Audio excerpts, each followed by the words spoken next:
Hey, so I know that choosing the right lens to shoot surf with can be really difficult, and all of these lenses are amazing, but they serve different purposes, and I'm here to tell you which ones are my favorite and what my go-tos are.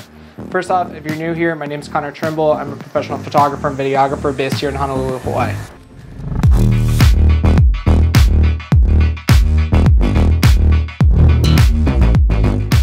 Let's start with why I choose which one of these lenses to be my favorite. And personally, it all starts with probability. Which lens is going to give you the highest percentage chance possible to get the best images? Before moving on, a little disclaimer. Clearly, I'm shooting on Canon RF glass. I switched from Canon EF glass, and Nikon and Sony, they offer a lens range that's really similar. So let's just focus more so on the focal length range of a 1:500 or something like that, versus getting caught up in the fact that these are Canon RF lenses. Let's get started with land. Which lens is going to give us the highest probability of being able to get shots of surfers in the water? Personally, my go-to land lens is actually my 70-200 2.8 when I'm shooting portraits and stuff like that, but I've realized that it doesn't give me enough reach when I'm trying to shoot surfing in particular. With that being said, my go-to for shooting surf is my trusted 1:500. It's surprisingly really light. At 100, it's pretty compressed.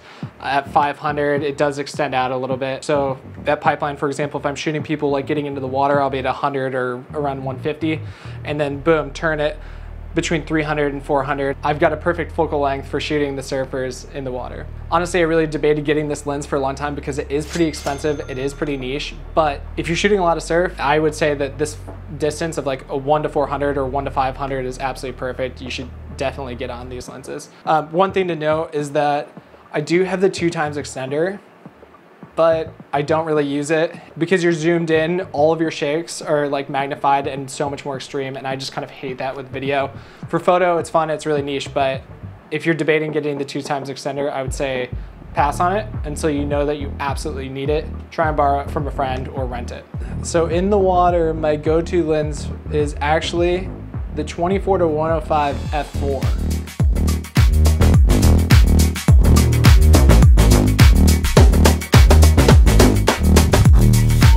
This may be a surprising lens choice to some, but I was actually just talking with the marketing director from Aquatech, Stu Gibson, and we were talking about how the perfect focal length for shooting in the water seems to be from 35 millimeters to 150 or 200, and the closest lens to that focal length is the 24-105. This distance is perfect for if you want to shoot shore break, it's wide enough. If you want to shoot longboarding, you have that touch of zoom.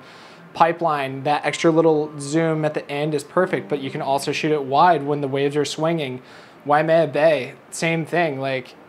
It's the most versatile lens, in my opinion, for shooting in the water, no matter what situation. So if I had to choose one lens to shoot the rest of my life with in the water, it would be the 24-105 f4.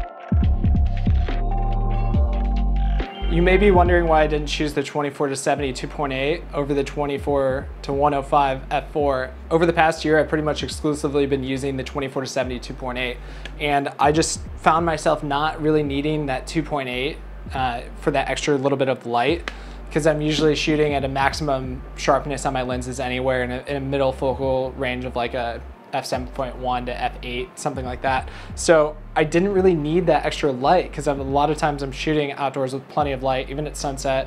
The sensors are so good now. I was less stressed about getting that extra little bit of light, and I really missed having this extra little bit of touch of 35 millimeters on the end with this 24-105. So I missed it so much that I ended up buying one of these because this is primarily what I used for EF glass. And then once I made the RF switch, it was just oh, I need this again in my life. So that's why I'm saying 24-105 f4, hands down the best. And if you're wondering what the maximum sharpness on a lens is, I go into depth on that on another video right up here when I talk about my go-to settings for shooting in the water. If you liked this video and found it really informative, I'd be stoked if you gave this channel a subscribe, gave the video a like, and I'd love to see in the comments what kind of videos you want to see next.